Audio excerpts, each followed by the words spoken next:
সচিবের দেওয়া সময়সীমা পার। সন্ধ্যে ৬টার বৈঠকে যোগ দিতে নবান্নে গেলেন না জুনিয়র চিকিৎসকেরা।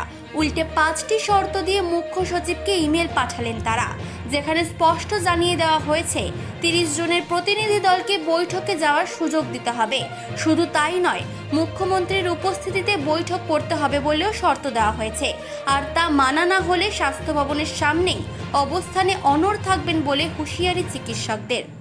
আপনারা সকলেই জানেন, কিছুক্ষণ আগেই chief secretary of the government of West বেঙ্গলের কাছ থেকে আমরা একটি মেল পাই WBJDF। আপনারা এতক্ষণে এই মেলটি আমার মনে হয় প্রত্যেকেই জানেন কিভাবে আমাদের মেলটি করা হয়েছে এবং কোন কোন কথাগুলো বলা হয়েছে। সেই বিষয়ে আর সবিস্তারে গেলাম না, কিন্তু আমরা এই মেলে একটা রিপ্লাই করেছি। সেই রিপ্লাইটা আপনাদের সামনে পড়ে শোনাচ্ছি। To the Chief Secretary, State of West Bengal, respected sir, in reference to the email sent from cs.westbengal@nic.in and acknowledging your letter memo 58/cs/2024 received by us on 11/9/2024 at 15:23. We would like to mention few points regarding the proposed meeting.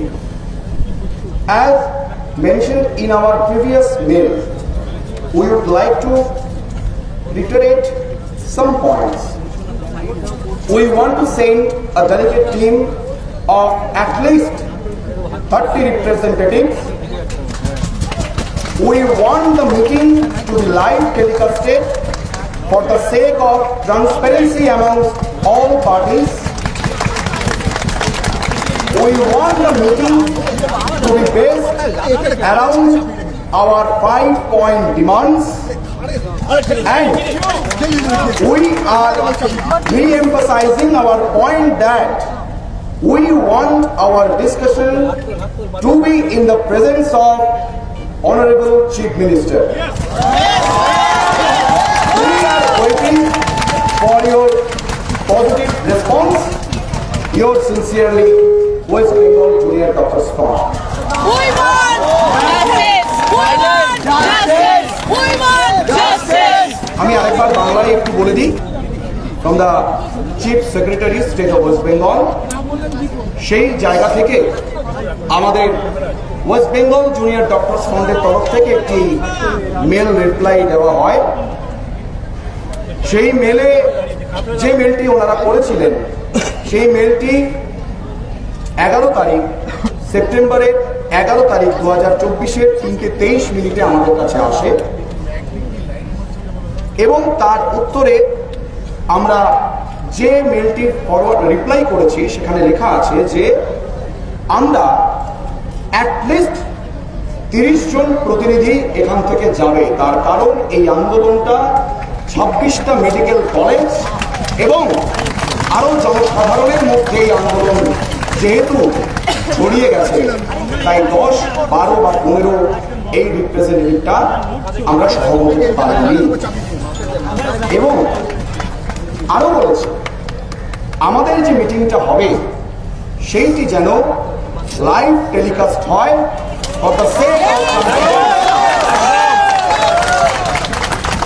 এবং এই মিটিংয়ে আমাদের দাবি খুব স্পষ্ট। আমরা এখানে যে 5 দফা দাবি নিয়ে স্বাস্থ্য ভবনের সামনে শান্তিপূর্ণ অবস্থান বিক্ষোভ করছি, সেই 5 দফা দাবি নিয়েই যেন আমাদের আলোচনাটা হয়।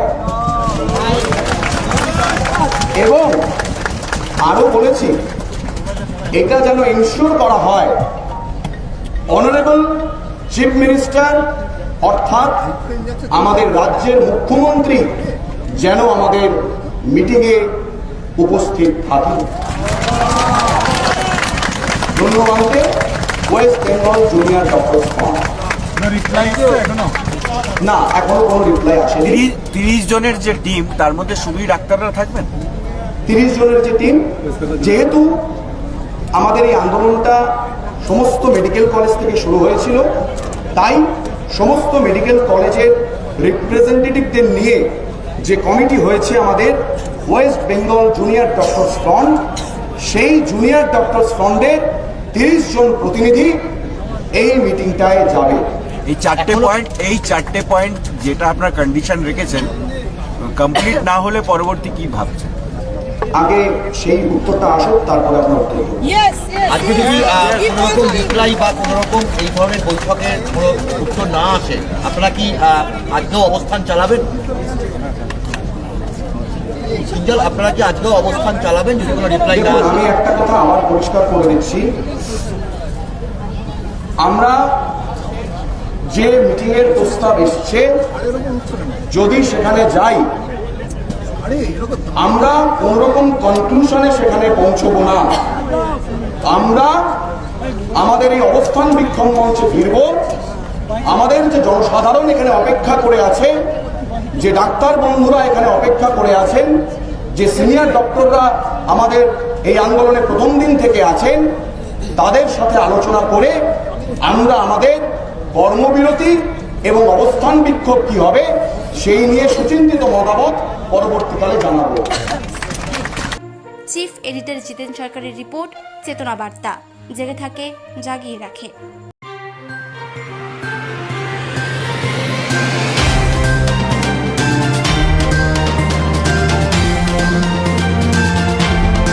চেতনা বার্তা, জেগে থাকে, জাগিয়ে রাখে।